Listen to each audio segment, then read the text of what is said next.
किसान वाणी कार्यक्रम के प्रायोजक हैं कृषि एवं किसान कल्याण मंत्रालय, भारत सरकार। हर जोखिम से निकल कर फसल आए, सुरक्षित हो जाए।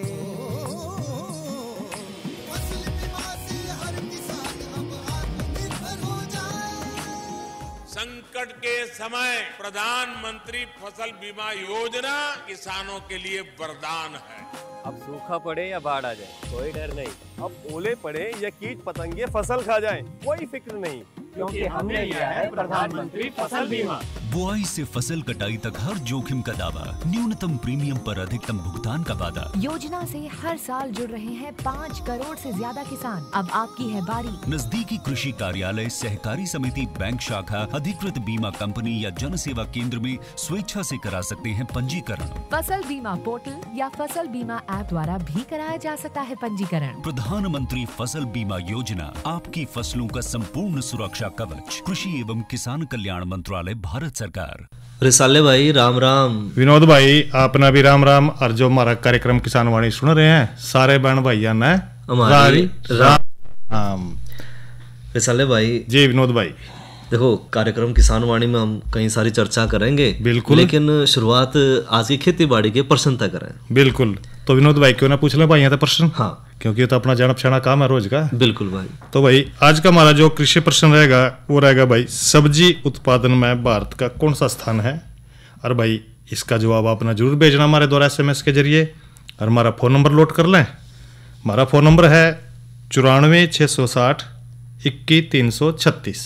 और रिसाले भाई ये तो आपने प्रश्न पूछा आज का, साथ में जो है हर शहर में जो है कृषि विज्ञान केंद्र खुले हुए हैं। बिल्कुल खुले रहे। और जो कृषि विज्ञान केंद्र हैं वो समय समय पर किसान भाइयों ने प्रशिक्षण भी दिए हैं। हाँ। और कई तरह की जो जानकारी है किसान भाइयों ने जो है कृषि विज्ञान केंद्र तक मिल जाए हैं। बिल्कुल। तो इसी तरह की एक जानकारी जो है कृषि विज्ञान केंद्र से हमने किसान भाइयों के लिए ली है कि किस तरह के जो है प्रशिक्षण जो है किसान भाइयों के लिए उपलब्ध है।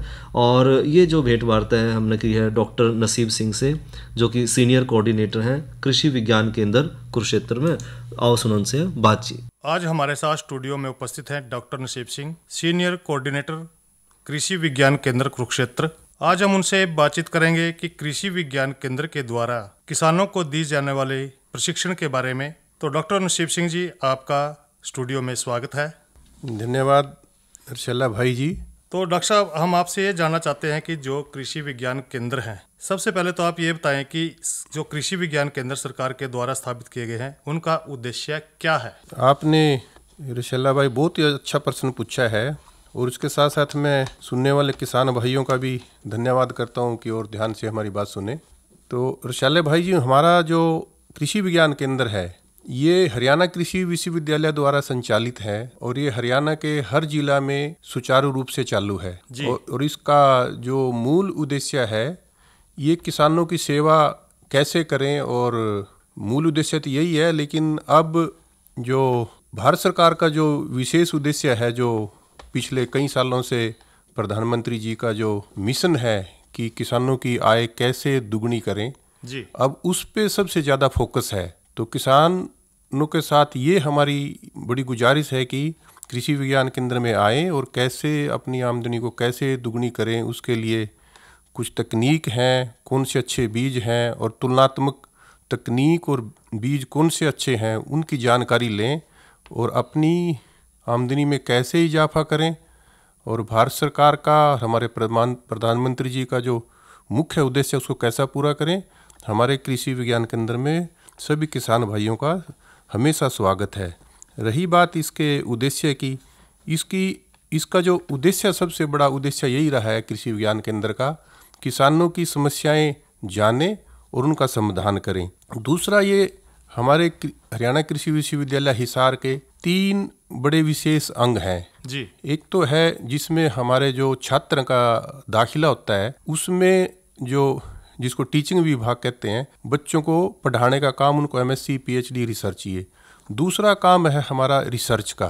रिसर्च हम किसानों के लिए करते हैं। हरियाणा कृषि विश्वविद्यालय हिसार जो खोज का विभाग है, अनुसंधान का विभाग है, उस अनुसंधान को, उस खोज को किसानों तक कैसे पहुंचाएं, ये हरियाणा कृषि विश्वविद्यालय ने हर जिला स्तर पर कृषि विज्ञान केंद्र जोड़ा हुआ है, जो कृषि हमारे विश्वविद्यालय में कौन सी तकनीक ज़्यादा अच्छी है, लाभकारी है किसानों के लिए, वो तकनीक किसानों तक कैसे पहुँचे, उसको मद्देनज़र रखते हुए हर जिला में कृषि विज्ञान केंद्र स्थित है।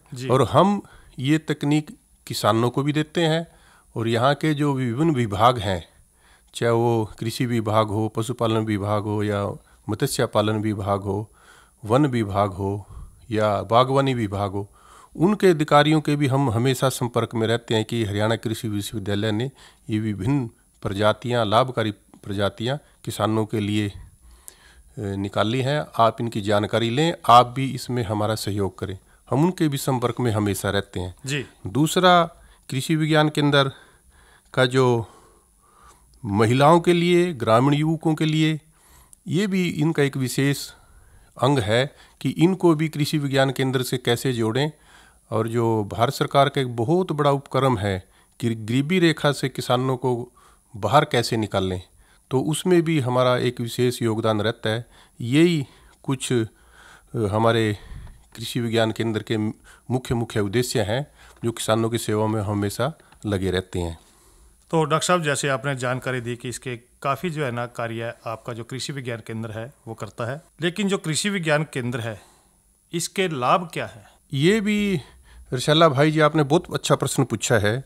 इसके कृषि विज्ञान केंद्र के लाभ समय के अनुसार कुछ ऐसे उद्देश्य हैं, बदल जाते हैं, कुछ प्रायोरिटी हैं, कुछ भाग हैं उसके, कुछ को विशेष महत्व दिया जाता है, कुछ पीछे चले जाते हैं। लेकिन इस समय हमारे कृषि विज्ञान केंद्र में सबसे ज़्यादा जोर दिया जाया है जो व्यावसायिक प्रशिक्षण है जी, वो चाहे वो ग्रामीण बेरोजगार यूथ हो, चाहे किसान हो, चाहे वो महिला हो, उनको ट्रेनिंग देते हैं और उनको सर्टिफिकेट देते हैं, और उस सर्टिफिकेट के बेस पे वो अपना जो ज्ञान बढ़ जाता है, और उस ज्ञान के कारण वो किसी भी हर तरह से सक्षम हो जाते हैं, तो जिससे कि वो अपना प्रशिक्षण शुरू कर लें। दूसरा, हम जागरूकता कार्यक्रम बहुत ज़्यादा लगा रहे हैं जी, जिसको हम सरकार का जोर है कि अवेयरनेस प्रोग्राम में हम लगा रहे हैं कि आप आमदनी कैसे बढ़ें, कहाँ से ज्ञान लें, कहाँ से बीज लें, कहाँ से खाद लें,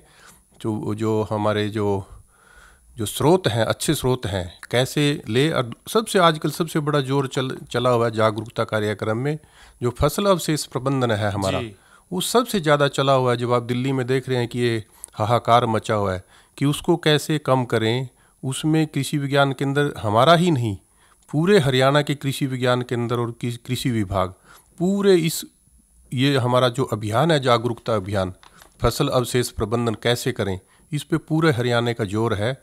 और निश्चित तौर पर ये जो जागरूकता अभियान है, कुछ सालों में आप देख पाएंगे कि दिल्ली जो प्रदूषण मुक्त है, मेरे को लगता है कि आने वाले समय 2-3 साल और ज़्यादा लगेंगे। बड़ी बड़ी फैक्ट्रियाँ लगने लग रही हैं, पराली का अब सरकार खुद काट रही है, बंडल बना रही है, और कृषि विभाग की तरफ से जो हम बार बार सुन रहे हैं कि जो फसल की जो जलाते नहीं वो 1000 रुपये का इनाम भी दे रहे हैं। जी बिल्कुल। तो ये स्कीम और भी आगे बढ़ती जा रही है, और भी इस पे अनुदान आने वाला है। तो निश्चित तौर पर ये हमारे जो जागरूकता कार्यक्रम है और आगे बढ़ेंगे।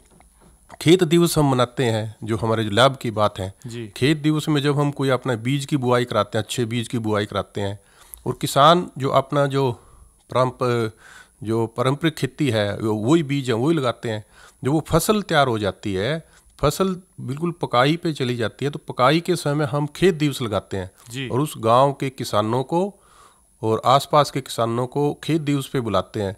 तब हम दोनों का तुलना करके बताते हैं कि देखो कौन सी फसल अच्छी है। वो आंखों से देखते हैं और खुद अनुभव करते हैं कि जो ये आपकी जो तकनीक है ये बहुत ही फायदेमंद है। एक कार्यक्रम ये भी हमेशा हमारा चलता रहता है।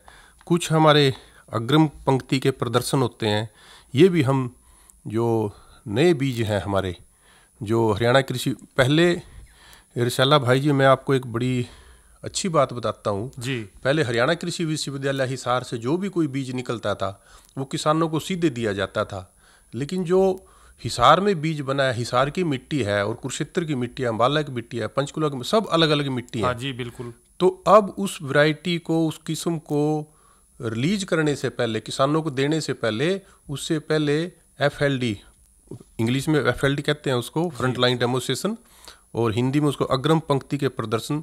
वो कृषि विज्ञान केंद्र पर पहले टेस्ट करके उस एरिया में अगर वो कामयाब हैं तो उसकी रिपोर्ट वहाँ दी जाती है।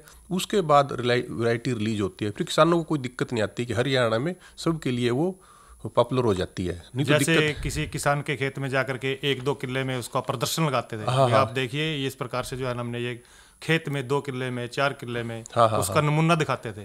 उसकी तुलना करते थे पहले वाले की और जो नई तकनीक आई उसके बारे में। हाँ, ये भी हम करते हैं। हमारा एक कृषि विज्ञान केंद्र का फार्म है गांव धुराला में, वहाँ भी लगाते हैं और किसान के खेत में भी लगाते हैं। उसका पूरा विवरण लेकर, उसका पूरा डाटा लेकर के हम जो हमारे शोध कार्यकर्ता है उनको ये प्रस्तुत करते हैं। उनके जो रिजल्ट है, उनके परिणाम है और हमारे परिणाम जो आपस में मैच करते हैं, तब वो बड़े खुश होते हैं कि उनका हाँ ये कुरुक्षेत्र में भी वैरायटी कामयाब हो जाएगी। और दूसरा, हम मेले लगाते हैं। हम डिस्ट्रिक्ट लेवल का मेला लगाते हैं। एक डायरेक्ट सीधी बिजाई है गेहूं की, न इसकी धान की। उस सीधी बिजाई पे हम पहले उस पे धान की सीधी बिजाई कराते हैं। फिर एक जब कटाई का समय नज़दीक आता है तब उस पे हम एक पूरा जिला स्तर का एक मेला लगाते हैं। इस साल भी हमने किया है, उसमें 300 से ज़्यादा किसानों ने भाग लिया। और इनमें और कृषि विज्ञान केंद्र के जो लाभ के साथ साथ मैं बहुत और एक बड़ी चीज़ की जानकारी देता हूँ। कृषि विज्ञान केंद्र जो भ्रमण भी करवाता है, एक्सपोजर विजिट भी करवाता है। ये इसमें किसानों की बहुत रुचि रहती है कि हम मशरूम लगाते हैं यहाँ, या मशरूम का जो हम भ्रमण, अगर यहाँ बहुत बड़ा संस्थान है चंबा घाट में हिमाचल में, तो वहाँ पर किसानों का अगर हम भ्रमण करवाते हैं तो किसान जाके वहाँ देखते हैं कि 1 एकड़ का किसान, आधा एकड़ का किसान कैसे 10 एकड़ के बराबर खेती कर रहा है, तो उस खेत का भी हम भ्रमण करवाते हैं। दूसरा, हमारे यहाँ अब तो बहुत सारे अच्छे प्रदर्शन प्लाट हैं, चाहे वो वर्मी कंपोस्ट के हों, चाहे मशरूम के हो, चाहे बी कीपिंग के हो, तो वहाँ भी हम समय समय पर किसानों को भ्रमण करवाते हैं। सबसे ज़्यादा किसान बहुत ज़्यादा खुश होते हैं। वो देख के एक बार तो ये कहते हैं कि जाके हम शुरू करेंगे, लेकिन ऐसा तो नहीं करते किसान। लेकिन फिर हम उनको प्रशिक्षण देते हैं। जब उनका जो व्यवहार है कुछ पॉजिटिव डेवलप हो जाता है और धीरे धीरे उस पर वो सोचना शुरू कर देते हैं, और उसमें से कुछ लोग आगे बढ़ जाते हैं। गाँव में एक किसान भी आगे बढ़ जाए तो मैं मानता हूँ कृषि विज्ञान केंद्र हो, चाहे वो डिपार्टमेंट ऑफ एग्रीकल्चर हो, तो तकनीक का प्रसार में हमको बहुत सारी कामयाबी मिलती है। फिर लोग उसको हमेशा देखते रहते हैं कि ये लोग 2 एकड़ का किसान 20 एकड़ के बराबर कैसे पैसे कमा रहा है, तो उनके अंदर एक ललक पैदा होती है। जब वो ललक पैदा होती है तो निश्चित तौर पर वो आगे बढ़ने की सोचने के लिए मजबूर हो जाते हैं। और दूसरा, हम मौसम की जानकारी हम समय समय पर देते रहते हैं। बिल्कुल। ये तो आप लोगों को भी हम अपनी बिल्कुल, हम जो है ना अपने कार्यक्रम किसानवाणी में भी आपका जो मौसम विभाग है वहाँ से हमारे पास आते हैं। डॉक्टर ममता है, वो आपके हमेशा संपर्क में रहती हैं। इसका इतना फ़ायदा है, हमको ऐसे फीडबैक आए हैं हर्षल्ला भाई जी, आप हैरान रह जाएंगे। तो किसान ने आज शाम को गेहूं की बुआई करनी थी, सारे सौदे, सारे बीज है, ट्रैक्टर है, सब तैयार कर रखा। लेकिन जब उसने हमारे आपके माध्यम से हमारे मौसम की जानकारी जब उन्होंने पढ़ी तो उन्होंने अपनी बुआई को रोक दिया। अगर गलती से वो बुआई कर देते, उसका बीज भी खराब जाता, खाद भी खराब जाता, और उसके जो बहुत सारे ऑपरेशन थे ट्रैक्टर के, बिल्कुल, वो सब खराब हो जाते। बहुत सारी फीडबैक आती है कि इससे हम बहुत फ़ायदा उठा रहे हैं। तो डॉक्टर साहब, जैसे आपने लाभ के बारे में जानकारी दी, इसके साथ साथ ऐसी योजनाएं जिस पर सरकार वर्तमान में जोर दे रही है, कौन सी ऐसी योजनाएं हैं आपके केंद्र के द्वारा? इंशाल्लाह भाई जी, आपने बहुत अच्छा, और मेरे को याद दिलवाने के लिए बहुत अच्छा एक प्रश्न किया है। मैं इसको, आजकल किसान, भारत सरकार को और हरियाणा सरकार का सबसे ज़्यादा जोर है महिलाओं को प्रशिक्षण ज़्यादा से ज़्यादा दें, और उसमें भी हमारा सबसे ज़्यादा ध्यान केंद्रित है जो हरिजन और जनजातीय महिलाएं हैं, हरिजन महिलाएं, उनको सबसे ज़्यादा प्रशिक्षण देते हैं। साल में हम 10 प्रशिक्षण देते हैं। भारत सरकार उनके लिए दोपहर का खाने का प्रबंध करती है उनके लिए, और उनके लिए और सबसे बड़ी बात क्या दे रही है कि उनको 10,000 रुपये का सामान, उनको भी उस ट्रेनिंग से, जो फल की सब्जी की ट्रेनिंग ले रहे हैं या टेलरिंग की ले रहे हैं, टेलरिंग में मशीन देते हैं हम उनको। और जैसे दूध उत्पादन अच्छा कैसे करें, उसमें दूध उत्पादन में कौन कौन सा सामान चाहिए, वो जितना भी सामान है भारत सरकार और हरियाणा सरकार इस पे तो सबसे ज़्यादा जोर दे रही है कि किसानों को ज़्यादा से ज़्यादा, इन महिलाओं को कैसे ऊपर उठाया जाए। और आप देख रहे हैं कि अभी टीवी में सुनते हैं 13.5 करोड़ जो गरीब हैं वो गरीबी रेखा से ऊपर चले गए हैं। मैं तो मानता हूँ कि उनमें पूरे भारतवर्ष के कृषि विज्ञान केंद्रों का विशेष रोल है, क्योंकि ये कम से कम 10 प्रशिक्षण कर रहे हैं, 10 में 30 का हम महिलाएं चुनते हैं, उनमें उनको 5 दिन का व्यावसायिक प्रशिक्षण और 10,000 रुपये का योगदान देते हैं। और हमारे जो इसके जो प्रेरणा स्रोत हैं, हमारे जो वाइस चांसलर हैं डॉक्टर कंबोज और विस्तार निदेशक डॉक्टर मंडल, वो हमेशा हमारे को इस बारे में प्रेरित करते रहते हैं कि ये प्रशिक्षण हुआ या नहीं हुआ। हमारे को ये हमेशा प्रेरित करते हैं, कोई दिक्कत तो हमारे को बताना, क्योंकि वो कहते हैं कि इसमें पूरा भारत सरकार का और हरियाणा सरकार का जोर है। इन प्रशिक्षणों को हमेशा पूरा करें, अच्छे से करें और किसी प्रकार की इसमें दिक्कत हो तो हमारे से संपर्क करें, हमेशा लगे रहते हैं वो। तो डॉक्टर नुसेब सिंह जी, आज आपने बहुत अच्छी जानकारी हमारे किसान भाइयों को दी। इस जानकारी को देने के लिए आपका बहुत बहुत धन्यवाद। धन्यवाद रिसाला भाई, धन्यवाद। रिसाले भाई, या तो आपने जो है डॉक्टर नसीब सिंह से जो है जानकारी ली किसानों के लिए दिए जाने वाले प्रशिक्षण पे। जी बिल्कुल। और साथ में जब मौसम की भी बात हुई थी तो क्यों ना मौसम का भी जिक्र कर लें साथ में। हाँ बिल्कुल, देखिए जिसका जिक्र कर रहे हैं वो तो सुनाना जरूरी है विनोद भाई। बिल्कुल भाई। किसान भाइयों राम राम। मौसम पूर्वानुमान एवं कृषि सलाह के साथ मैं हूँ डॉक्टर ममता, मौसम विशेषज्ञ, चौधरी चरण सिंह, हरियाणा कृषि विश्वविद्यालय कृषि विज्ञान केंद्र कुरुक्षेत्र। किसान भाइयों, जिले का आज का अधिकतम तापमान 26.4 डिग्री सेल्सियस रहा, न्यूनतम तापमान 13.0 डिग्री सेल्सियस रहा। नमी की बात करें तो सुबह और शाम की सापेक्ष आर्द्रता 74 और 27% रही। हवा की रफ्तार 8 किलोमीटर प्रति घंटा रही। अब हम बात करते हैं आने वाले मौसम के पूर्वानुमान की। किसान भाइयों, 20 नवंबर तक मौसम आम तौर पर खुश्क रहने का पूर्वानुमान है। इस दौरान अधिकतम तापमान में कोई बदलाव न होने और रात्रि तापमान में गिरावट आने का पूर्वानुमान लगाया जा रहा है। साथ ही किसान भाइयों, इस दौरान वातावरण में नमी की मात्रा अधिक रहने और आसमान साफ रहने का पूर्वानुमान भी लगाया जा रहा है। अब हम बात करते हैं मौसम पूर्वानुमान आधारित कृषि सलाह की। किसान भाइयों, जैसे कि मौसम खुश्क रहने का पूर्वानुमान है, आपसे निवेदन है आप अपने गेहूं की फसल की बुआई कर सकते हैं। गेहूं की बुआई से पहले बीजोपचार अवश्य करें। साथ ही किसान भाइयों, सरसों की फसल में आप पानी लगाएं और पानी लगाने के बाद बची हुई खाद की मात्रा अवश्य डालें।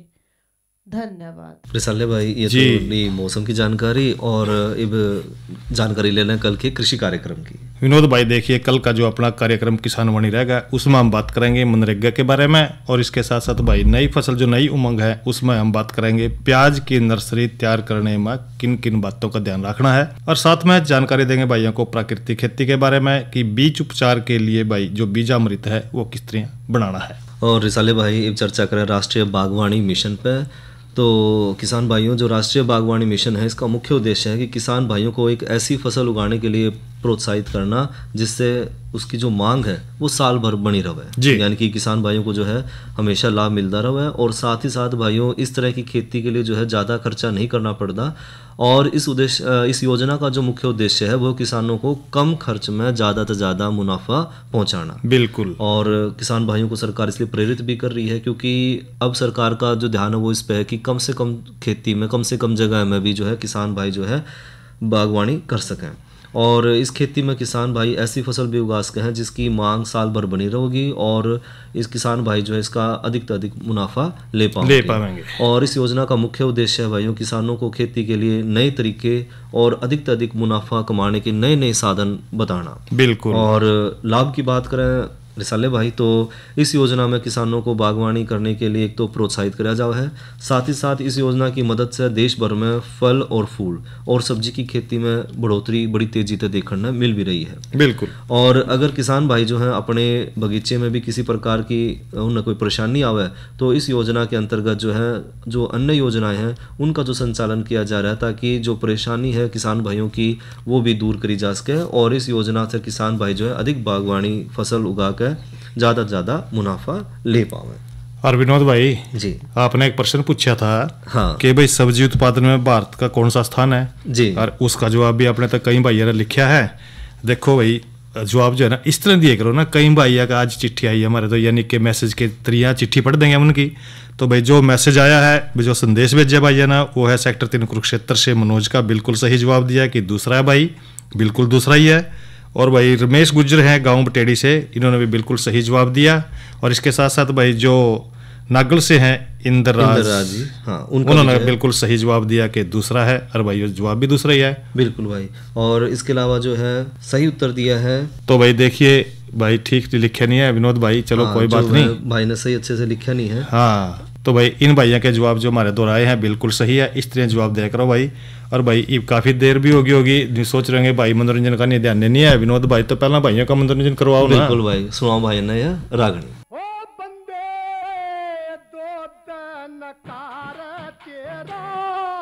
खेल खेल मैं क्यों भूल गया, ओ बंदे दो दनकार तेरा, खेल खेल मैं क्यों भूल गया,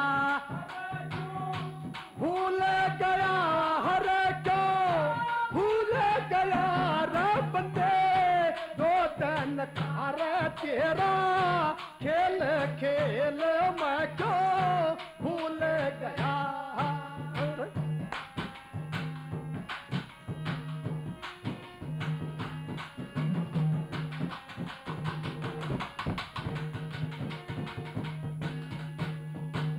तन का दीव मन की रबाती कर बुद्धि का तेल बावले, तन का दिया मन की रबाती कर बुद्धि का तेल, अंत समय में जाना रहोगा कुछ ना चलेगा रे तेरी, खेल खेल मैं क्यों भूल गया, ओ बंदे दो दिन कार तेरा, खेल खेल मैं क्यों भूल गया, भूल गया भूल गया बंदे दो दिन कार तेरा, खेल खेल मैं क्यों भूल गया।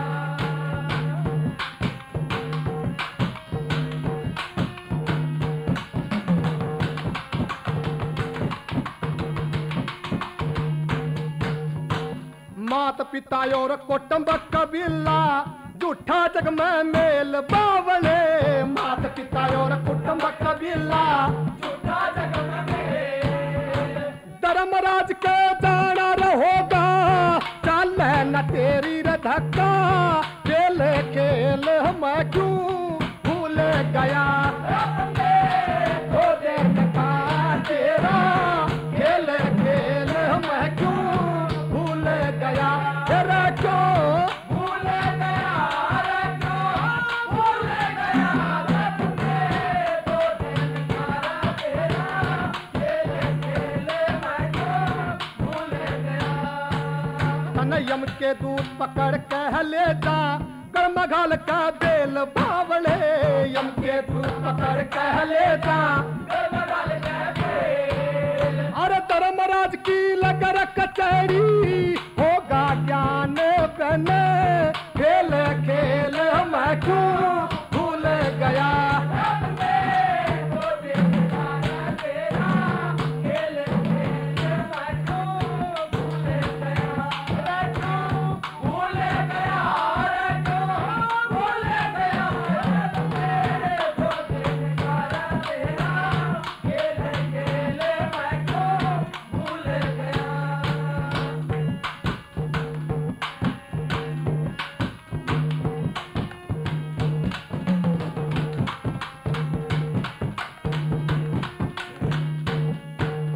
तन सारी उम्र भूल मारा खो दी बच्चा पडंड पेल बावले, सारी उम्र भूल मैं खो दी बच्चा पडंड पेल, क्या मंगे राम पहुंचना रहा गए क्या रे खड़ी सर तेरी, रेल खेल मैं क्यों भूल गया,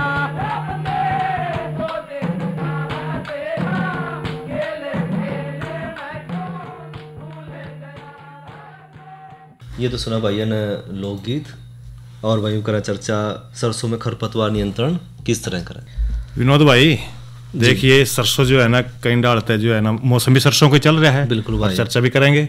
देखिए जो खरपतवार है ना वो कई सारे सौदे में फैल जाए, या तो कोई सी खेती कर ले सारे में खरपतवार हुआ है, बिल्कुल तो भी खरपतवार खातर जो है ना किसान भाई ना अपने बीज की बचत, पानी की बचत, दुनिया भर के उसमें जो काट कबाड़ा हुआ वो निकालना चाहिए। कई बार पहले क्या देखे थे कि उसमें जो है ना मजदूर तो मिले दे, आजकल तो मजदूर तो मिलते ही नहीं। हाँ भाई, पहला मजदूर मिल जाते हाथ गला काट देते, अरे बाबा दवाई, बिल्कुल भाई। और वो कौन सी दवाई है विनोद भाई? वो है भाई पेंडी मैथालीन। और इसने जो स्टाम्प के नाम से भी जाना है, तो स्टाम्प 30 इसी ताकत की दवाई ने 1.25 से लेकर 1.5 लीटर जो है मात्रा जो है 1 एकड़ के हिसाब से पर्याप्त रहेगी खरपतवार नियंत्रण खातर। और इसके अलावा जिस तरह की रागी की बात कर रहे हैं हम, रागी भी जो है ना इसका दूसरा नाम क्या अभी मंडुआ है जी। और रागी भी भाई कैंडल देखो इसका प्रयोग अपना करना चाहिए, खाने भी चाहिए, क्योंकि इसमें विटामिन और खनिज काफी मात्रा में मिला है। और भाई इसमें जो है ना कई बार इस तरह के कब्ज जो है हो जाए तो उसके लिए भी बड़ी फायदेमंद है। शुगर के जो मरीज हैं भाई उनके लिए भी फायदेमंद है, वजन घटाने में काफी काम करा है। और भाई जो ग्लूटेन है उसमें काफी मात्रा मिला जावा है, तो इस करके भाई रागी आपने खानी चाहिए। और किसान भाई को जब कई बार खेती बाड़ी से जुड़ी कोई समस्या है, कोई प्रश्न पूछना है, या फिर जो है अपने डांगर डोर से संबंधित कोई प्रश्न पूछना है, तो किसान कॉल सेंटर पे जो है किसान भाई कॉल करके जानकारी ले सकते हैं। और किसान कॉल सेंटर का नंबर है 1551। तो विनोद भाई इसी के लिए कार्यक्रम किसान वाणी यहीं पर संपन्न होता है। भाइयों से लें इजाजत। अच्छा भाइयों, राम राम। और किसान वाणी कार्यक्रम के प्रायोजक थे कृषि एवं किसान कल्याण मंत्रालय, भारत सरकार। अरे क्या कर रहा है? इधर इधर इधर हम बोल रहे हैं तेरे बीजू का। उतला बोल रहा है? पक्षियों से तो हम खेत को बचा लेते हैं, पर इन घातक रसायनों से कैसे बचाएं? मतलब? देख बेटा, तू जो ये अंधाधुंध रसायन मिलाता है ना, मिट्टी की सेहत बिगड़ने लगी है। और जब माटी ही कमजोर पड़ जाएगी तो उपज कैसे सेहतमंद होगी? अरे पहले ऐसा नहीं था। पूछना अपने बड़े बुजुर्गों से, कैसे फसल लहलहाती थी, शुद्धता झलकती थी। हाँ, माटी भी तंदुरुस्त और लोग भी। अरे पहली वाली बात कहाँ? पर अब तो सब यही डाले हैं। सब नहीं, आज भी लाखों जागरूक किसान परंपरागत विधि से फसल उगा रहे हैं। खर्चा कम और उपज की कीमत भी बेहतर पा रहे हैं। सच है? रे बेटे, एक्सपीरियंस से बता रहे हैं, धूप में बाल सफेद नहीं किए हैं। हाँ। ठीक है भाई, मैं भी आज से जैविक खेती शुरू करूंगा। माटी से प्रेम की परंपरा है, परंपरागत खेती।